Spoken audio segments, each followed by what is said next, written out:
chairperson of the Lodha Foundation that supports a wide variety of causes seeking to make an impact across all sections of society. This includes providing education to underprivileged children, healthcare and medical facilities to the needy, including an initiative known as the Nirogi Mahila Abhiyan. These are special teams run by women doctors providing medical services and checkups for women. Mrs. Lodha is also a published author of 11 books of several topics.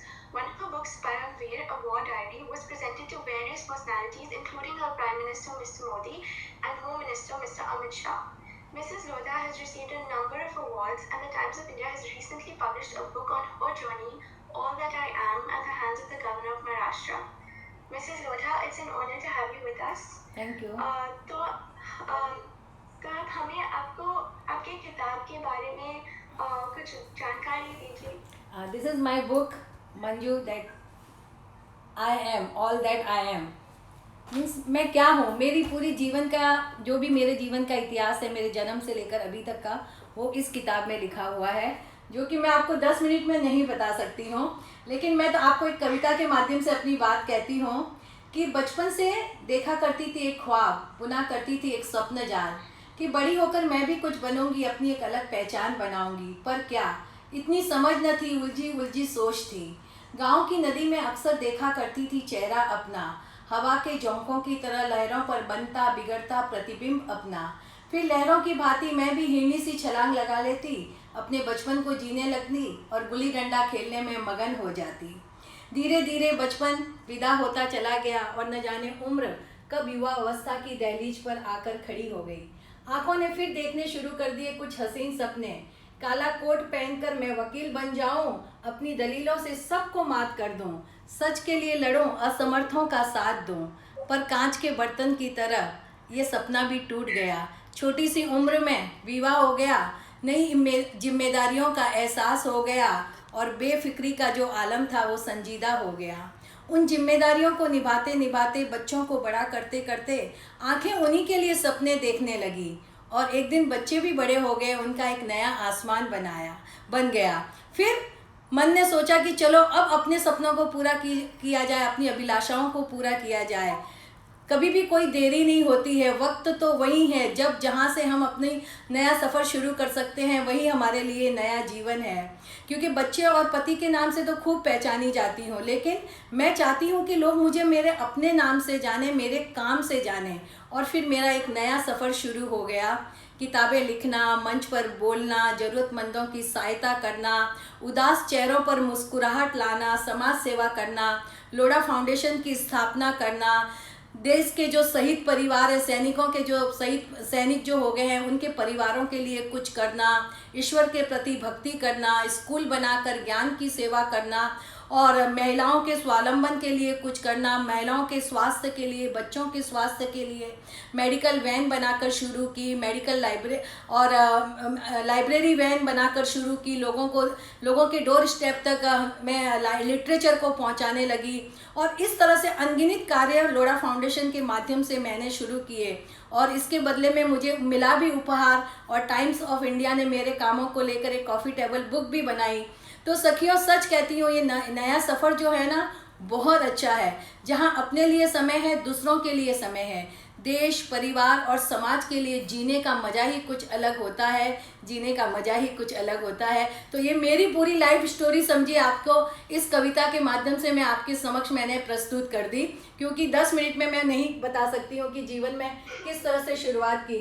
लेकिन एक बात ज़रूर कहना चाहूँगी कि हमने हमारे जीवन की शुरुआत जीरो से की, मेरे और मेरे पति ने। हम दोनों के परिवार जो थे बहुत अच्छे थे, बहुत रिच थे, लेकिन हम लोगों ने हमारी शुरुआत जीरो से की। बस से शुरू हुई, स्कूटर लिया, फिर गाड़ी ली। पहले एक गाड़ी थी, आज भले घर में 10 या 20 गाड़ियाँ हैं, उसका मतलब नहीं है, लेकिन जो शुरुआत हुई वहाँ संघर्ष था। एक बच्चे को गोदी में लेकर दूसरे बच्चे को स्कूल पैदल लेने जाती थी कि एक मतलब वे का है ना, टैक्सी फेयर बच जाए, और जब आती तब दोनों को साथ में लेकर आती थी। 2000 रुपये घर से मतलब महीना घर चलाना शुरू किया। और इस तरह से लाइफ का सफ़र शुरू किया जहाँ कभी भी उठकर मैंने पानी की ग्लास भी नहीं पी थी। हमेशा नौकर चाकर, नहीं तो मम्मी रहती थी कि सब कुछ, लेकिन मैंने अपने घर का सारा काम किया। और मुझे लगता है कि कोई भी काम करने में शर्म नहीं होनी चाहिए जब हमें अपना काम करना है। ज़िंदगी की राह में कठिनाइयाँ तो बहुत आती हैं, रुकावटें भी बहुत आती हैं, लेकिन हर उस रुकावट का सामना करते हुए आगे बढ़ना चाहिए। और मेरा हमेशा से मानना है कि हम जो संघर्ष बोलते हैं, मैंने उसको 2 भागों में विभाजित किया। संघर्ष है क्योंकि हम सब जब मिल के परिवार साथ रहता है तो वो हर्ष बन जाता है, वहाँ संघर्ष नहीं रहता है। और ये मेरे जीवन का ये एक कहते हैं ना, एक फॉर्मूला है कि हर कठिनाई में संघर्ष करो और आगे बढ़ जाओ, जीवन का नज़रिया बदल दो। अगर आपने 2 चींटियां को देखा होगा, चींटियों के मार्ग में कोई भी आता है ना, वो अपना रास्ता बदल देती हैं। इसी तरह से मैं भी कहती हूँ कि जीवन में जब भी रुकावटें आएँ, कोई रास्ता नहीं मिले तो दूसरा रास्ता ढूंढ लो।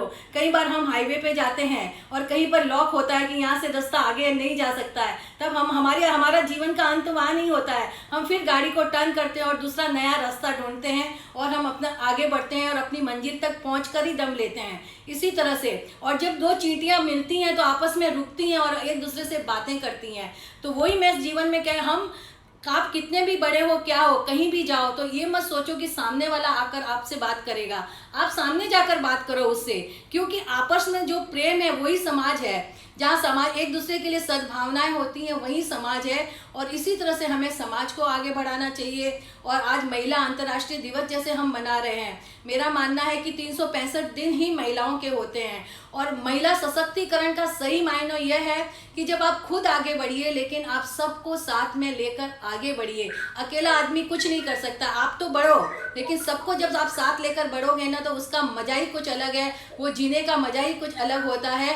कि मैं इत्र से महकूं ये आरजू नहीं है, तमन्ना बस यही है कि मेरे किरदार से खुशबू आए। और हमेशा मैंने यही कोशिश की है कि मैंने कुछ जीवन में सिखाए मैं सबके साथ बांटूं। मैं अपने अंदर रखना नहीं चाहती हूँ। मुझे भी कुछ भी नहीं आता था लाइफ में, लेकिन धीरे धीरे एक एक कदम करके मैंने आगे बढ़ाया।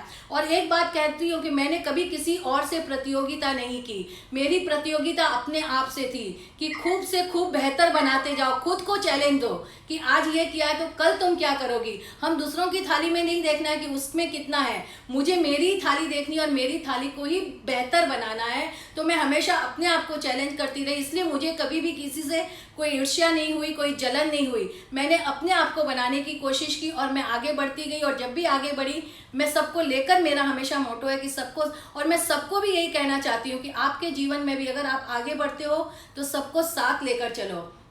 दूसरा, मेरे जीवन का ये मानना है कि आप हमेशा अपनी फेवरेट बनकर रहिए, अपने आप को पसंद करिए। आप जब अपने आप को पसंद करते हैं तो आप खुश रहते हैं, और जब आप खुश रहते हैं तो आप दूसरों में खुशियां बांटते हैं। तो जीवन का पहला धैर्य होना चाहिए कि हम खुश रहें, कि पल पल मरकर जीने से कहीं बेहतर है कि एक पल जीकर मर जाऊं। पर क्यों करूं मैं मरने की बातें, मृत्यु तो शाश्वत है, एक दिन आनी ही है और अपने समय पर आकर ही रहेगी। लेकिन उसके पहले जो ये अमूल्य जीवन मिला है, क्यों ना उसे जी भर कर जियो, उसमें खुश रहूं। अब एक रात कम जिएंगे तो कम जिएंगे, लेकिन जब तक जिएंगे मशाले जलाकर जिएंगे। जितना जिएंगे सार गर्भित जिएंगे, खुद के लिए जिएंगे, औरों के लिए जिएंगे, खुद खुश रहेंगे, दूसरों में खुशियां बांटेंगे।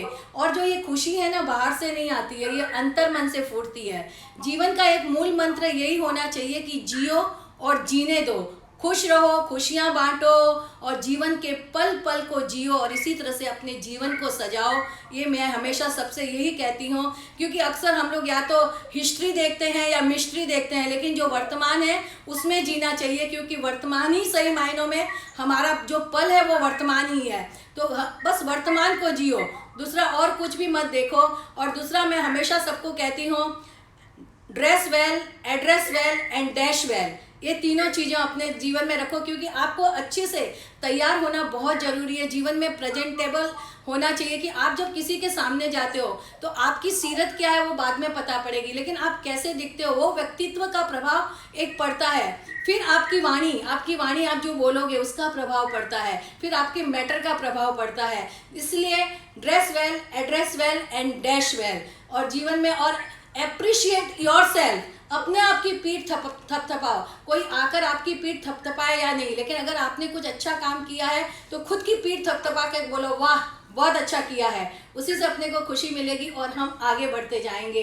तो जी, और एक्सेप्ट योर सेल्फ, आप जो हो वही रहोगे, दूसरों को देखकर मत उसके जैसा बनने की कोशिश कभी भी मत करना। आप अपना एक माइलस्टोन बनाओ कि मैं क्या हूँ और आपको लोग फॉलो करें, ऐसा होना चाहिए। दूसरों को फॉलो करने की कोशिश कभी मत करिए, तो हमारा व्यक्तित्व ही दब जाएगा। तो आपको, और जीवन में मैं हमेशा कहती हूँ कि चंदन की तरह बनो। चंदन की जो खुशबू होती है ना, कि आपके आसपास आने वाले लोग उस किसी न किसी तरह से सुवासित हो सके, और जब आप वहाँ से चले भी जाओ ना, तो लोग आपको याद करें, आपकी खुशबू को याद करें। और हम एक वट वृक्ष होता है, वट वृक्ष के नीचे आप कहीं भी खड़े रहोगे आपको छाया मिलेगी, तो आप भी वो वट वृक्ष बनने की कोशिश करो।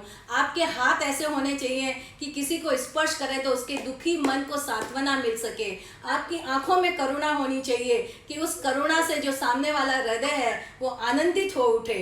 तो हम कहीं दूर जाकर अगरबत्तियां जलाकर प्रार्थना करने से कहीं बेहतर है कि हम अपने आसपास रहने वाले लोगों के साथ सद्भावनाओं से पेश आएं, उनके दुख दर्द को दूर करने की कोशिश करें। यही जीवन है कि कांटे आते हैं तो आने दो, तुम सिर्फ एक फूल खिला दो, अंधेरे को कोसो मत, तुम सिर्फ एक दीप जला दो। एक फूल की भी सुगंध सूची दूर दूर तक जाती है, एक दीप की कनक मलिका तम पर विजय मनाती है। जो एक एक फूल खिला दे हम सब मिलकर तो चीर बसंत कहलाए, और जो एक एक दीप हम सब मिलकर जला देना तो अंधकार का नामो निशान मिट जाए, अंधकार का नामो निशान मिट जाए। तो हमारे जीवन में हमको सबको ये निश्चय करना होगा कि कुछ नहीं, लेकिन जीवन में एक व्यक्ति के चेहरे पर मेरी वजह से मुस्कुराहट आनी चाहिए, ताकि आप जब रात में सो ना तो संतोष की नींद सो कि मेरा जीवन ये व्यर्थ नहीं गया, मैं सिर्फ अपने लिए नहीं जी हूँ, मैं औरों के लिए जी हूँ। इस बात की आपको खुशी होनी चाहिए।